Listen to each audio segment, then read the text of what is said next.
Salut, c'est Joshua. Aujourd'hui on va voir tout ce qui est lié à l'autopilote et à la navigation. Tout ce qui est lié avec les waypoints, les pages associées dans le cockpit et leur fonctionnement. Voilà. On peut directement passer dans le cockpit du Hornet. On va pour l'autopilote. Je vais déjà couper ça, ça va m'ennuyer.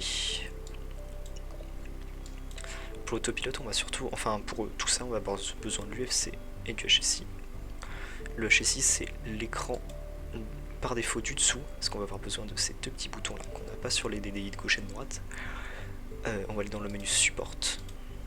Donc on va zoomer ça plus clair. Voilà. Il y a le menu tactical et le menu support. Dans le menu support, on sélectionne l'HSI.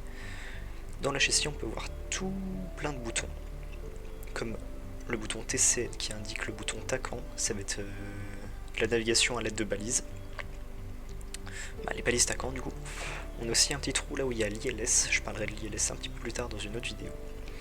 On a les modes pour afficher la carte par exemple, que personnellement je ne veux pas. On a l'ACL, l'Automatic Carrier Landing, qui va ouvrir cette page là, qui va nous faire apparaître automatiquement sur le PA, donc sur le porte-avions, en KISS 3.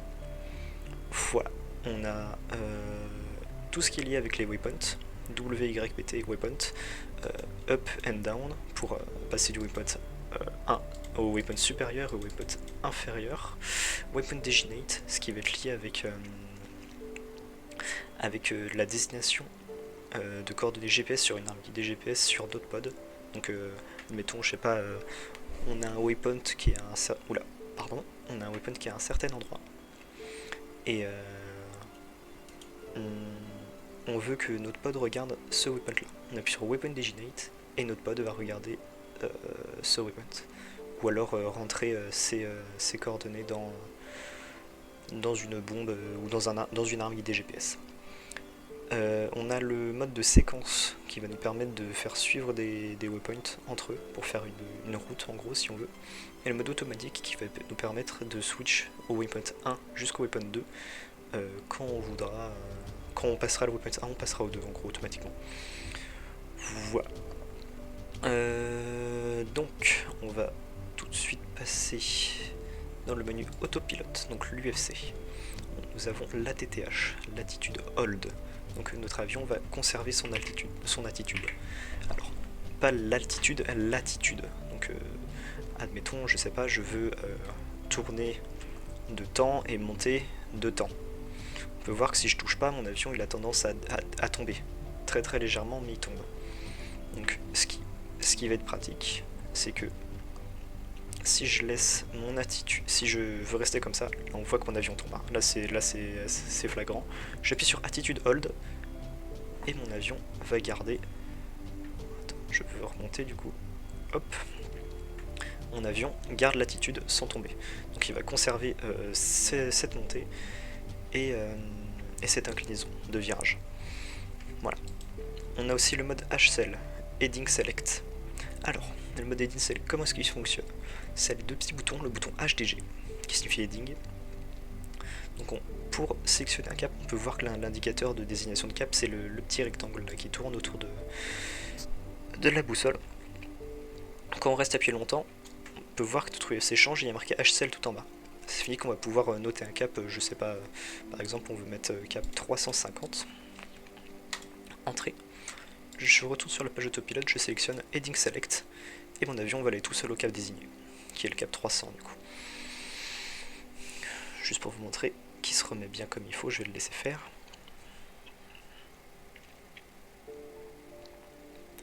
Je vais enlever ça, tac. Alors, là on peut voir que mon avion va tout seul au cap 350. Voilà, et puis il s'y met plutôt bien, il est assez précis. Nous avons le mode BALT, qui est le maintien d'altitude barométrique. On peut voir que là je vais appuyer à peu près, je vais essayer d'appuyer à 24 000 à peu près. Hop, voilà. Bon, là il fait un gros coup vers le bas, et il va descendre puis remonter pour se mettre bien à 24 000. C'est au moment où j'appuie. D'où l'intérêt de se mettre à la main à l'altitude qu'on veut, histoire de se mettre à l'horizon au stick avant d'enclencher le BALT. Donc voilà, il s'est mis à 23 000, enfin 24 000 à peu près. J'ai pas été très très précis quand j'ai cliqué. Voilà. On a aussi d'autres modes. Donc, par exemple, si dans le HSI on boxed, non, on va commencer par on va commencer par ajouter des weapons. Donc on va aller dans la page data du HSI qui nous montre toutes les informations qui sont liées avec nos weapons. Donc là, admettons sur notre weapon 1, je sais pas, on va définir des coordonnées GPS. Ouais, je vais dire n'importe quoi. On va essayer de le mettre par là. Ok, donc. Alors, les coordonnées GPS sont marquées là, hein, y compris l'élévation en pied. Enfin bref. Oups, mauvaise page. F1. Voilà. Donc dans notre HSI, on va cliquer sur le bouton UFC pour reporter cette page sur l'UFC. On peut voir que la destination de notre UFC a changé. On a le bouton Position et Elevation. Donc on boxed position. On met les coordonnées qu'on veut, donc K. Non, donc. Non, si j'oublie le début. Donc on commence par les coordonnées, s'il te plaît. Position. Coordonnées nord. On avait dit à peu près 42,04, 28, voilà. 42 degrés nord, 0,4, 28 degrés. Tac. Ensuite, est. 41, 41, 60, 21 degrés. Je mets n'importe quoi, hein, ouais, bon. Je vais essayer autre chose. 41, 58... 21, allez. Je dis n'importe quoi, hein, les coordonnées. Voilà, bon, elles ont marché celles-là. Et l'élévation, on va mettre à peu près le sol. Dans ce coin-là, c'est 30 pieds à peu près. Ok. Alors, donc l'intérêt d'utiliser, de configurer nos weapons comme ça, c'est que quand on va retourner dans notre HSI, j'ai mon weapon qui est à peu près dans ce coin-là, le coin que j'avais dit tout à l'heure. Donc je vais box l'onglet weapon. Cliquer sur le CPL. CPL, c'est le mode d'autopilote qui va nous permettre de suivre mes weapons ou ma baliste à camp. Voilà. Là, mon avion va aller tout seul en direction de ce weapon là. On voit que je suis quand même parti loin. Je suis à 65 nautiques. Il devrait être dans ce coin là à peu près. Ouais, il est à peu près dans ce coin là. Ouais, c'est à peu près ça. Ok. Là, il va y aller. Il y a aussi quelque chose d'autre. Donc ça c'est juste le mode de weapons. Il y a aussi la direction au attaquant qui va être utile, soit faut que je vais couper le CPL, comme vous savez comment ça fonctionne maintenant, qui va être utile pour se repérer notamment avec le porte-avions. Donc par exemple, je suis un peu rapide, moi je vais aller sur le Truman. Je vois que le TACAN, la balise TACAN c'est 75X. Donc TCN pour TACAN 75 X-Ray ou Yankee en dessous, on peut changer comme ça. Je sélectionne le X-Ray. J'allume mon TACAN. Je boxe mon TACAN. Et bah j'appuie sur mon CPL. Tac. Et mon avion va aller tout seul au niveau du porte-avions. Alors, je crois qu'il est un peu loin aussi. Hein. 24 nautiques, hein, même pas, il est moins loin. Je sais pas où il se trouve. On va essayer de le repérer. Il devrait être dans ce coin-là. Voilà. Ok, voilà. Le Truman, il est là. Donc mon avion va tourner tout seul en direction du Truman. Ensuite, un peu à l'instar du mode Heading Select, on a le mode Cruise Select.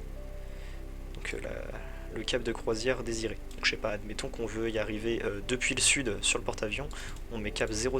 Donc c'est le cap désigné de notre avion sur lequel on veut survoler le TACAN. On peut voir que là j'ai une trajectoire qui s'est mise. C'est-à-dire que mon avion va naturellement survoler ce cap-là. Donc par exemple, là notre PA lui il se dirige, il a ce cap là, sauf que moi comme j'ai désigné que mon cap va être 0, je vais le passer à peu près, enfin avec ce cap là quoi, en venant depuis le sud. Donc voilà. Je pense que c'est à peu près tout ce que vous aviez besoin de savoir. C'est vraiment pas très compliqué, la navigation sur le F-18 et les autopilotes sont vraiment plutôt bien. Donc je pense qu'on a fait le tour pour la navigation en l'air. Voilà, bisous.